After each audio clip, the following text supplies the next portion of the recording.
Haiti, a little over 200 years ago. Haiti used to be the most prosperous part of the New World. It was the jewel of the Caribbean and the pride of France's colonial empire. Great mansions dotted the countryside, and the social life in Haiti's towns rivaled that in the cities of France. Then the democracy craze hit France, and the madness also infected many of the Frenchmen in Haiti. Liberty, equality, and brotherhood were to be applied even to the black plantation workers who had been brought to Haiti from Africa. That was the politically correct thing, and political correctness had deranged just enough of Haiti's French population so that the population as a whole was not able to put up any sort of solid front against the madness. They sat in their clubs, and their drawing rooms, and their libraries, and they sipped their wine, and they observed what was happening around them in Haiti as the blacks were declared equals and brothers. And they discussed the situation, but they couldn't quite bring themselves to do anything about it before the massacres started. And then it was too late. And so all of the Frenchmen and their women and their children were slaughtered, some of them in ways too horrible to describe on this program. And the books from their libraries, and the paintings and tapestries and sculptures from their townhouses and their plantation manors became trinkets and baubles for the black plantation workers. And then the subhumans had Haiti all to themselves. And what had been the richest and most productive part of the New World promptly sank back to an African level of squalor, misery, and poverty.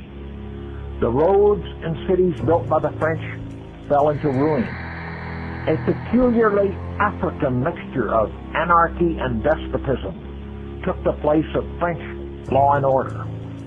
A little over a century later, in 1915, following an especially chaotic and bloody period, U.S. Marines were sent into Haiti to force a semblance of order on the country. The reason for sending them was to safeguard American business interests in Haiti, although President Wilson told Americans that the Marines were being sent to bring democracy to Haiti. The Marines remained in Haiti for 19 years. They not only enforced governmental stability there, but they also built schools and hospitals, a modern telephone system, and more than 1,000 miles of paved roads. We really gave the Haitians the basis for a fresh start. As soon as the U.S. Marines pulled out in 1934, however, the Haitians returned to their own way of doing things, to indolence, corruption, and voodoo. Everything the Americans had built for them gradually returned to the jungle. In 1958, the United States sent the Marines to Haiti again, this time with the aim of rebuilding the country's economy and infrastructure so that it would not succumb to communist influences. Again, we spent hundreds of millions of dollars rebuilding what the Haitians had wrecked and training thousands of them in the skills needed to keep the country running. But when we pulled out again, the country immediately returned to its old ways, its African ways. And in 1994, we tried the same foolishness all over again, claiming that we were restoring democracy to Haiti. Why can't we accept the plain and simple truth that the Haitians are different from us, that they are Africans, not Europeans like us? They are Negroes, and that left to themselves, they must do things in the way Negroes always have done them, with indolence, corruption, and voodoo. I have in front of me a book on Haiti written by a British scholar, Hesketh Pritchard, and the title of his book is Where Black Rules White, A Journey Across and About Haiti. Pritchard was sympathetic to the blacks and wanted to see how they lived when they had been introduced to civilization by whites, but were then left completely free to do as they wished, without white control. He writes of Haiti in the first chapter of his book, quote, "There the law of the world is reversed and the black man rules. It is one of the few spots on earth where his color sets the Negro upon a pedestal and gives him privileges. The full-blooded African is paramount. Even the mulattoes and half-breeds are disliked and have been barbarously weeded out as time has passed." End of quote. Pritchard's book is filled with detailed descriptions of his personal experiences with various facets of Haitian life. He remarks on the good-natured, open-hearted character of the people, who could nevertheless commit the most blood-curdling atrocities at the least provocation.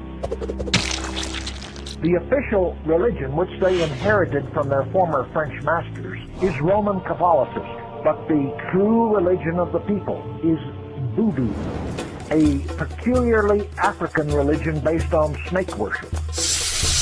In religion, as in other aspects of Haitian life, there is a bizarre blending of white forms with black substance. What had dawned on Pritchard is that to the Haitians, the imitation of civilization is as good as the real thing. They believe that if they are able to dress like white men and speak the white man's language and mimic the white man's institutions, then they are as good as white men. And you know, what Pritchard observed of the Haitians applies equally well to blacks in the United States today. Pritchard ends his book with a chapter titled, "Can the Negro Rule Himself?" And he answers his question, and I quote, "The Negro has had his chance. He has had the most beautiful and fertile of the Caribbees for his own. He inherited a made country. Here was a wide land sown with prosperity, and in the midst of it, the black man was turned loose to work out his own salvation. At the end of 100 years of trial, what progress has the black man made?